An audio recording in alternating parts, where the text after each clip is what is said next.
문제를 남겨주시면 답은 저희가 찾겠습니다.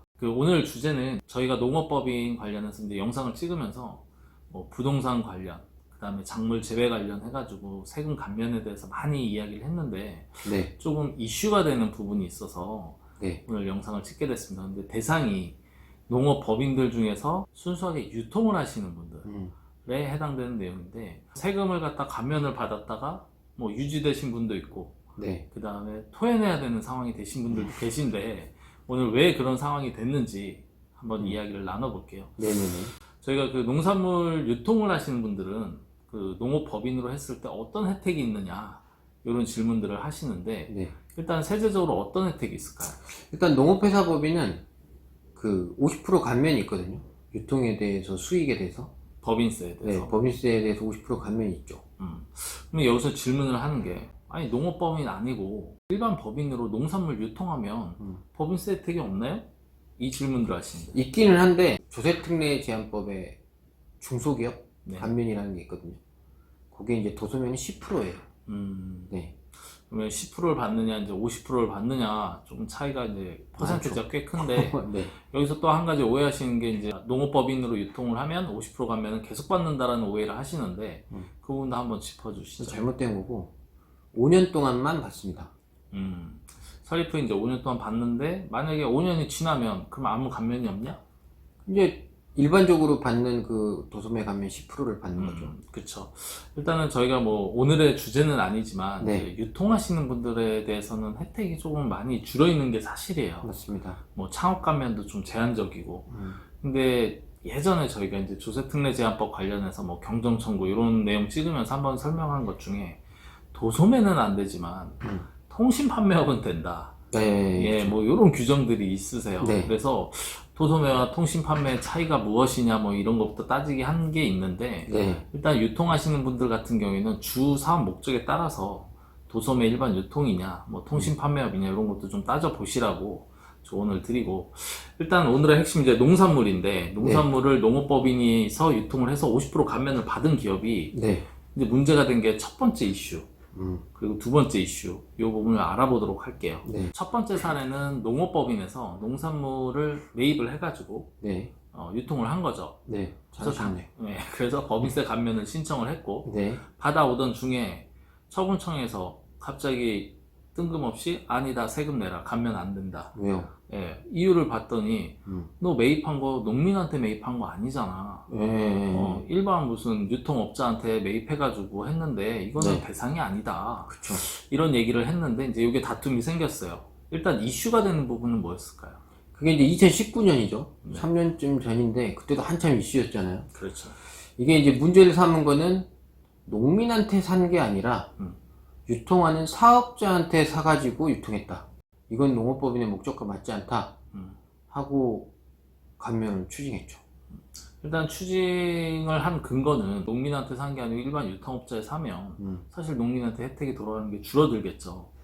그러다 그리고 보니까 유통업자도 또 농민한테 사오는 거 아닐까요? 물론 그럴 수는 있겠지만, 예. 그 매입처가 농민이냐 아니냐라는 부분이 이제 불거졌는데, 결국엔 네. 이거에 대한 다툼 어떻게 정리가 됐을까요? 다툼은 납세자가 이겼습니다. 네.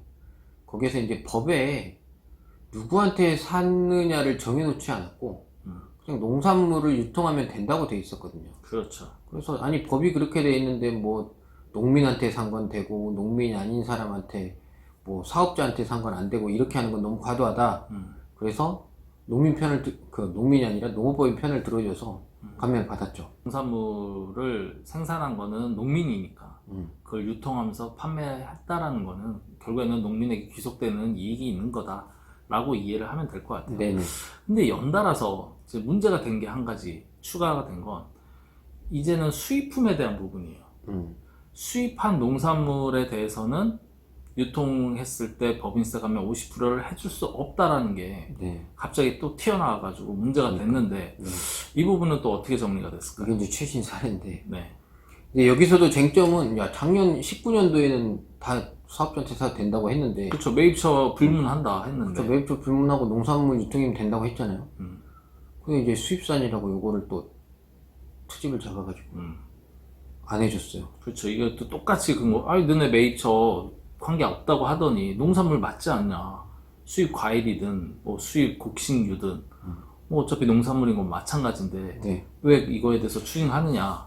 또 법문에도 그게 규정화돼 있지 않은데 똑같은 근거로 이제 싸웠는데 이건 어떻게 됐나요?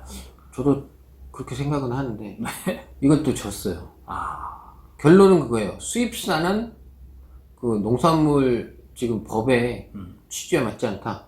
이렇게 지금 뭐 결론은 간단하게 이렇게 났는데 저는 좀 이 부분은 의문입니다, 사실은. 근데 저는 오히려 이해가 되긴 해요. 일단은 이제 농업법 되겠지, 이해가. 항상 이 농업법인 혹은 뭐 농민에 대한 어떤 혜택을 주는 거는 결국에는 이제 국산, 그 다음에 국산이라는 표현보다는 엄밀히 얘기해서 이제 농민들을 위한 거고 농업인들을 위한 거니까 농업인들이 경제활동을 통해서 발생된 수익에 대해서 어떤 증진이 된다면 네. 그 과정에서 발생한 것도 이익을 주는 건데 이 농업인이 대한민국 농업인을 얘기한 거지 필리핀에 있는 농업인을 얘기하는 건 아니기 때문에 수입품을 배제하는 게 맞다라는 건데 이제 사실 이거 다툼이 된 거는 어쨌든 규정을 그럼 명확히 하든가. 법을 바꾸던가. 그렇죠. 이거죠. 수입품은 안 된다. 국산 농민한테 뭐 한 그렇죠. 것만 된다. 이렇게 좀 해놔야 되는데 이러면서 다툼이 생기는 것 같아요. 근데 여기서 중요한 게 뭐냐면 얼마 전부터인가 네. 그 농산물을 수입하는 데들은 농업경영체 등록증이 안 나오더라고요. 네. 예전엔 그냥 다 나왔거든요. 그렇죠. 수입해도. 근데 얼마 전, 제가 기억은 안 나요. 얼마 전부터인가 농산물을 수입하는 거에 대해서는 유통을 하더라도 농업경영체 등록증이 안 나왔어요. 그 부분과 맞물려서 그렇죠. 저희가 농업법인을 설립할 때 저희가 이제 뭐 수년째 하고 있으니까 예전에는 수입, 그러니까 농산물 수입 수출 관련 업 그렇죠. 그것도 됐었죠. 등기사항에 들어갔는데 수입업이 안 들어가게 수입은 안 된다 수출은 가능하다 해가지고 이제 그 법인 설립의 목적사항에서도 빠졌거든요. 아, 그게 그때부터인가? 그러면 이것도. 네, 그러니까 뭐 이런 규정들이 이제 행정적으로 계속 따라붙기는 하는데 과거부터 하신 분들은 이 법에 관계없이 설립도 됐고 그 다음에 하던 일도 있는데 갑자기 중간에 그렇죠. 뭐 명확한 규정 없이 하는 게 좀 억울하긴 해요. 여기 분도 그렇게 설명을 했어요. 농업경영체 등록증을 그럼 주지 말던가, 농업법인 설립할 때 문제를 삼던가. 그렇죠. 아, 다 해서 규정에 맞게 해서 농업법인 설립하고 농업경영체 받고 업무를 했는데, 이걸 부인한다?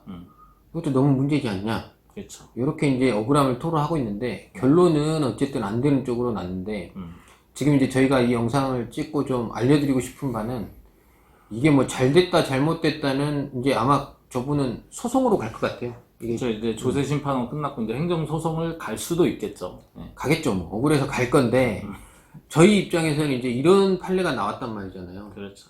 그러면 어떻게 대처해야 되냐? 보수적으로 갈 수밖에 없습니다. 그렇죠. 사실 저희 업체 중에도 이제 농업법인이면서 유통하신 분들이 있기 그렇죠. 때문에 일단 안내를 좀 드리기는 했는데 일단 그 방법이라는 게 구분기장이라고 하는데 그 부분이 구분기장 뭐 어떻게 하라는 얘기인가요? 그러니까 수입산과 국산을 구분해 줘야 돼요. 살 때 팔 때를. 네. 요걸 해 주셔야 되고 국산은 감면을 받고 수입산은 감면을 받지 않는 그 처리를 해야 되죠.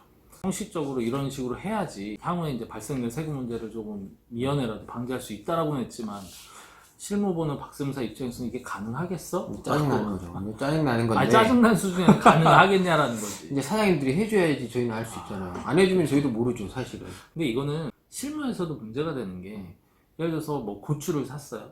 고추를 사가지고 이제 농산물 유통을 하는 농업법인인데 고추를 농민한테 사더라도 혹은 사업자한테 살 때 이게 꼭 국산이라는 법이 어디 있어? 그러니까 이게 법이 잘못된 거지. 수입품을 이제 아니, 그럼 불가피하게 그 종자는 국산 거냐 이거지, 종자가. 뭐 그런 우리나라 게 부분이 아닐 있고. 수도 있잖아요. 근데 이제 뭐 종자까지 가는 건 너무 심하고 이제 노동력이 농민한테서 발생했다면 인정을 해주겠다는데 사실 이런 부분에서 다툼이 생길 것 같은데. 네. 그럼 법을 명확히 해줘야 되고 세무사인 입장에서 보수적으로 처리할 수밖에 없다. 그런데 만약에 이제 소송의 결과가 나오잖아요. 그럼 그때는 경정 청구를 통해서 다시 다 돌려받아야죠. 아, 질 수도 있는데 왜 이길 것처럼. 지면 이제 그냥 내는 거고. 아, 그렇죠. 왜냐하면 이게 나는 받아들이지 못해 그러고 그냥 감면을 받았다가는 추징되고 가산세까지 이렇게 내는 게 너무 과도하기 때문에.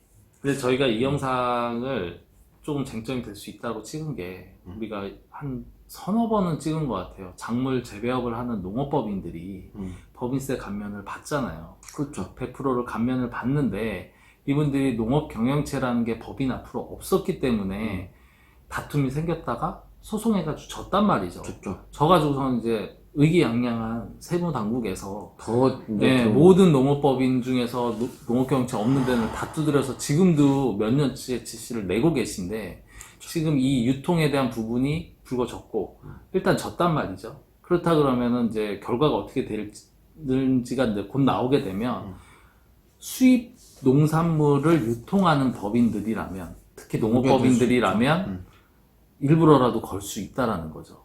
쫙 걸리죠. 네, 한 번. 걸어가지고 너네 수입 농산물하고 뭐 국내산 유통하는 거 구분이 되어 있느냐? 없어? 없으면 때려. 뭐 이럴 수도 있기 때문에 제가 볼 때는 지금 이제 하반기인데 지금부터라도 좀 구분을 하는 방법을 찾는 게 아니, 세수가 부족한가?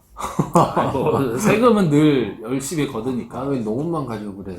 좀 법을 해석하는 게 많이 빡빡해졌다. 일단 뭐 농업법인에 대해서 문의가 있으시면 항상 문의를 남겨주시면 답은 저희가 찾도록 하겠습니다. 네.